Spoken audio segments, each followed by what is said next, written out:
함께 보실 말씀은 구약성경 느헤미야 11장입니다. 교환에 오타가 났는데 내일 말씀 읽기 본문이 느헤미야 11장의 내용을 살펴보도록 하겠습니다. 느헤미야 11장 중에서 1절부터 6절까지 말씀을 함께 공독합니다. 구약성경 느헤미야 11장 1절부터 6절까지 말씀, 구약성경 743면 전후를 보시면 되겠습니다. 찾으셨나요? 예, 함께 공독합니다. 백성의 지도자들은 예루살렘에 거주하였고 그 남은 백성은 제비 뽑아 10분의 1은 거룩한 성 예루살렘에서 거주하게 하고 그 10분의 9는 다른 성읍에 거주하게 하였으며 예루살렘에 거주하기를 자원하는 모든 자를 위하여 백성들이 복을 빌었느니라. 이스라엘과 제사장들과 레위 사람들과 느디님 사람들과 솔로몬의 신하들의 자손은 유다 여러 성읍에서 각각 자기 성읍, 자기 기업에 거주하였느니라. 예루살렘에 거주한 그 지방의 지도자들은 이러하니 예루살렘에 거주하는 자는 유다 자손과 베냐민 자손 몇 명이라. 유다 자손 중에는 베레스 자손 아다야이니 그는 우시야의 아들이요 스가랴의 손자요 아마랴의 증손이요 스바디아의 현손이요 마할랄레엘의 오대손이며 또 마아세야니 그는 바룩의 아들이요 고로세의 손자요 하사야의 증손이요 아다야의 현손이요 요아립의 오대손이요 스가랴의 육대손이요 실로 사람의 칠대손이라. 예루살렘에 거주한 베레스 자손은 모두 468명이니 다 용사였느니라. 아멘. 살으셨습니다. 오늘 함께 살펴볼 하나님 말씀은 느헤미야 11장입니다. 느헤미야의 마지막 부분에 거의 다다랐는데 그 앞서서 어떤 내용들이 있는지 간단하게 요약하도록 하겠습니다. 아닥사스당 술 맡은 관원이었던 느헤미야는 수산궁에 거하면서 편안하게 살 수 있었지만 고국에서 들려오는 성벽이 회파되고 그리고 성문이 소화되었다는 소식을 듣고 가만히 있는 것이 아니라 왕에게 요청하여서 고국으로 돌아가서 그 성벽을 다시 재건하겠습니다 라고 말미를 정하고 곧 자신의 궁을 떠나서 예루살렘으로 돌아오게 됩니다. 그리고 그 백성들에게 우리 성벽을 온전히 세워서 이웃 나라들로부터 수치를 당하지 말고 하나님의 나라를 굳건히 하자 요청하고 백성들과 함께 힘을 모아서 52일 만에 성벽 재건을 완성합니다. 그러나 그 성벽 재건하는 일이 평탄했던 것은 아닙니다. 산발랏과 도비아와 게셈과 주변의 많은 대적들이 계속적인 방해가 있었지만 느헤미야는 리더십을 발휘해서 52일 만에 성벽 재건을 완성할 수 있었던 것입니다. 그리고 나서 백성들은 모두 성에 들어와서 에스라에게 요청을 합니다. 무엇을 요청하는가? 그것은 다름 아니라 하나님의 말씀을 들려주십시오. 우리가 하나님의 말씀을 듣겠습니다라고 요청을 하게 됩니다. 그래서 학사 에스라는 하나님의 율법을 잘 가르쳐 주어서 우리 나라가 왜 멸망하게 되었고 우리가 지금 수치를 당하고 있는지 그 모든 내용들, 그 율법들을 알려주게 됩니다. 그것은 다름 아니라 하나님의 말씀을 온전히 순종하고 따라야 됐지만 그 선조들은 하나님의 말씀을 온전히 따르지 않고 계속 반역하고 우상 숭배하고 하나님의 율법을 따르지 않음으로 말미암아 심판을 받았다는 것을 깨닫게 됩니다. 그래서 선조들의 죄악뿐만 아니라 그들의 죄악, 선조들의 죄악이 우리에게도 동일하게 있다는 것을 깨달아 하나님 앞에 자복하고 회개하고 금식하며 나아가는 모습을 볼 수 있습니다. 그리고 나서 우리가 이제는 다시는 하나님의 율법을 따르지 않겠습니다라고 에스라에게 언약을 맺고 또 그것을 사인을 하여서 서명을 하여서 임봉함으로 그 약속이 굳게 지켜질 수 있도록 다짐을 하는 말씀을 볼 수 있습니다. 이렇게 성벽 재건도 완성이 되고 또 하나님 앞에 온전히 살겠다라고 다짐한 백성들은 이제 곧 자기가 살 곳으로 돌아가야 되는 것입니다. 그래서 살 곳을 정하는 것, 내가 예루살렘 성 안에 거하느냐 아니면 주변 지역에 거하느냐 그 지역에 살 곳을 정하는 장면이 11장에 나오는 것입니다. 그러면 예루살렘 성 안에 사는 사람들은 누구고 또 바깥에 있는 사람들이 어떤 사람들이 사는지 내용을 좀 살펴보도록 하겠습니다. 11장 1절부터 36절까지 길게 예루살렘 성 안에 사는 사람과 밖에 사는 사람에 대해서 잘 설명하고 있는데 구체적으로 나누지 않고 여러분들 교환에 잘 정리되어 있으니까 교환을 보면서 설명하도록 하겠습니다. 먼저 1절, 2절 보시면 예루살렘 성 안에 머문 자들은 백성의 지도자들과 남은 백성의 10분의 1만 그 안에 들어가서 살 수 있도록 했습니다. 그런데 여기서 한마디 질문을 드려보겠습니다. 성벽 재건까지 다 마친 백성들은 예루살렘 성 안에 살고 싶어 했을까요? 아니면 성 밖에서 살고 싶어 했을까요? 그냥 흔히 생각하면 성도 멋있게 졌고 요새와 같이 잘 지어놨으니까 성 안에 사는 것이 더 좋겠다라고 생각할 수 있는데 그렇지 않았습니다. 왜냐? 그것은 여전히 주변에 대적들이 있는 것입니다. 틈을 타서 언제든지 그 유다 백성들을 공격할 그런 마음들이 있었기 때문에 예루살렘 성 안에 산다는 것은 늘 그 침략에 대한 두려움과 또 방비를 해야 되는 그런 염려가 있었던 것입니다. 그래서 많은 사람들은 오히려 예루살렘 성 안에 사는 것을 주저했던 것입니다. 그래서 어떤 사람들이 들어왔는가? 첫 번째는 백성의 지도자들이 들어와서 살게 되었고, 그리고 누구도 잘 들어오지 않으려고 하니까 그 백성들 중에 10분의 1만 제비 뽑아서 제비 뽑힌 사람이 성 안에서 들어가서 살게 되었다는 것을 볼 수 있습니다. 그리고 나머지 10분의 9는 다른 예루살렘 성 바깥의 다른 성읍, 다른 지역에서 살게 되었다는 것을 알 수 있습니다. 그리고 3절부터 6절까지는 유다 자손 중에서 베레스 자손 아디아와 마아세야의 자손들 총 468명이 거주했다라는 것들이 나와 있는데 특이한 점은 그 468명이 다 용사였다라고 6절에 분명히 기록되고 있습니다.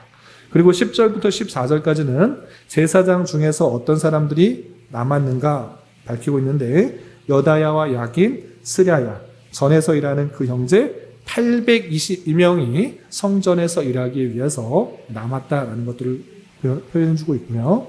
또 아다야와 그 형제 중 족장된 자 242명이 남았고 또 아마세와 그 형제 큰 용사 128명이 남았다. 이렇게 기록하고 있습니다.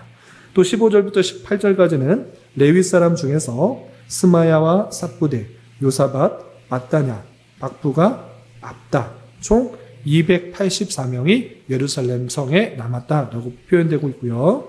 또 19절부터 21절까지는 악굽과 달몬과 그 형제 172명이 성전 문지기로서 역할을 할 수 있도록 남았다라는 것들을 표현하고 주고 있습니다. 그리고 22절부터 24절까지는 아삽 자손으로서 노래하는 자들이 그곳에 남았는데 또 백성을 다스리는 일을 하는 부다히야도 남았다 이렇게 표현하고 있습니다. 이렇게 1절부터 24절까지는 백성의 지도자와 또 10분의 1 남은 백성 중에 10분의 1이 포함되었고 그리고 유다 자손 중에 몇 명, 또 베냐민 자손, 또 제사장 중에 또 레위 사람 중에 성전 문지기, 노래하는 사람, 지도자 어떤 사람들이 몇 명 남았는지 구체적으로 기록해 주고 있습니다.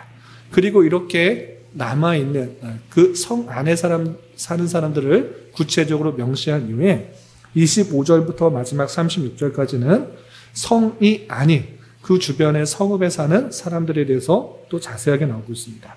먼저 25절부터 30절까지는 유다 조선이 어느 지역에 살았는지에 대해서 설명하고 있는데 간단하게 설명드리면 부엘세바부터 흰놈의 골짜기까지 각각의 성읍에서 살게 되었다라고 표현하고 있고 또 31절부터 36절까지는 또 게바에서부터 또 그 주변에 장인들의 골짜기까지 또 거주하였다 이렇게 표현하고 있는 것을 볼 수 있습니다.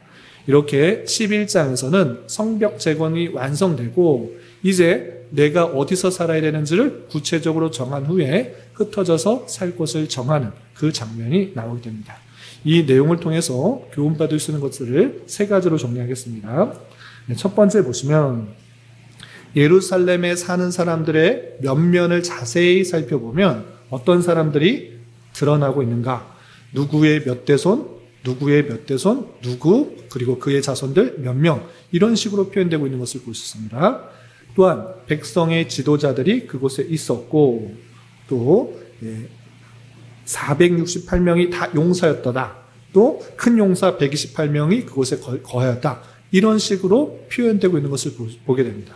이런 내용들을 통해서 백성의 지도자격이 되는 사람들이 선두에 서서 책임감 있게 예루살렘에 머물렀던 것을 보게 됩니다. 그래서 제사장인데 당연히 제사를 드리기 위해서 성 안에 머물러야 되는 사람들이 많이 있었고, 또 용사로서 가장 위협을 많이 받는 그런 지역, 예루살렘 성, 내가 지켜야겠다 생각하여서 큰 용사, 그리고 용사들 모두가 다 그곳에 모여서 성에서 살고 있게 되는 것을 보게 됩니다. 이렇게 백성의 지도자일수록 위험을 무릅쓰며 책임감 있게 예루살렘에 남아있었던 그 모습을 살펴보게 되는 것입니다. 이런 모습에 따라서 우리 또한 내가 맡은 책임을 얼마나 잘 감당하고 있는지 되돌아봐야 될 것입니다. 내가 제사장인데 나 예루살렘 성 무서워, 나 다른 데 숨어 살 거야, 이 옆에서 살 거야, 조금 떨어져서 안전한 곳에 거하다가 제사 지낼 때만 왔다 갔다 하겠다, 이러면 말이 되지 않는 것입니다. 또 자기가 용사인데, 큰 용사인데, 또는 지도자인데 그것을 책임을 감당하지 않고 그것을 지키지 않는다고 하면 그 성을 아무도 지킬 사람이 없었을 것입니다.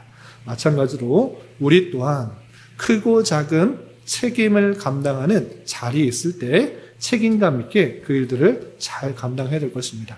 하나님께서 크고 작은 역할들을 부여하시고 그 일들을 감당하게 하셨을 때 이것은 하나님께서 내게 주신 사명이다 생각하고 책임감 있게 감당해야 될 것입니다. 이런 책임감 있게 맡겨진 사명을 잘 감당할 수 있는 저와 여러분이 되시기를 주님의 이름으로 부탁을 드립니다. 그리고 두 번째 생각해야 될 것은 그 예루살렘의 성에 사는 사람들은 지도자 또는 군인, 용사, 그리고 제사장들만 산 것이 아니라 백성들 중에 10분의 1이 뽑혀서 그곳에 있었습니다. 그런데 모두가 다 뽑혀서 갔는가? 그렇지 않고 자원하는 사람도 있었다라는 것을 확인하게 되는 것입니다. 어떻게 말씀을 보시면 11장 2절에 이런 표현이 있습니다. 11장 2절 보시면 예루살렘에 거주하기를 자원하는 모든 자를 위하여 백성들이 복을 빌었느니라 라고 표현했습니다. 그러니까 모두가 다 뽑혀서 또는 내가 책임을 감당하니까 어쩔 수 없이, 이것이 아니라 나는 예루살렘의 성에서 들어가서 살겠습니다 라고 자원하는 사람도 있었다라는 것입니다. 그리고 그 자원하는 사람들이 참으로 위험을 감수하고라도 그곳에 살겠다라고 자원했기 때문에 다른 사람들이 무엇을 했습니까? 복을 빌었다. 그곳에서 하나님께서 은혜 주시도록 복 가운데 살아갈 수 있도록 그에게 기도하고 복을 빌었다라는 것을 보게 됩니다. 이런 것과 마찬가지로 자원하여 예루살렘 성에 거한 사람은 어떠한 사람인가? 그 사람들은 위험을 무릅쓰고 그곳에 있으면서 내 편안과 안녕과 유익과 즐거움보다 하나님의 나라를 위해서, 하나님의 공동체를 위해서, 하나님의 뜻을 위해서 더욱더 헌신하기로 자원했던 그 사람들을 보게 되는 것이라는 것을 깨닫게 되는 것입니다. 이런 것처럼 우리 또한 억지로 이 자리에 나와 있는 것이 아니라, 억지로 하나님을 예배하는 것이 아니라, 억지로 하나님의 나라를 위하는 것이 아니라, 억지로 하나님의 뜻을 위한 삶이 아니라 스스로 자원하여서 더욱더 하나님께서 원하시는 일들을 감당하고자 소망하는 자가 될 것입니다. 그런 우리가 저와 여러분 되시기를 주님의 이름으로 부탁을 드립니다.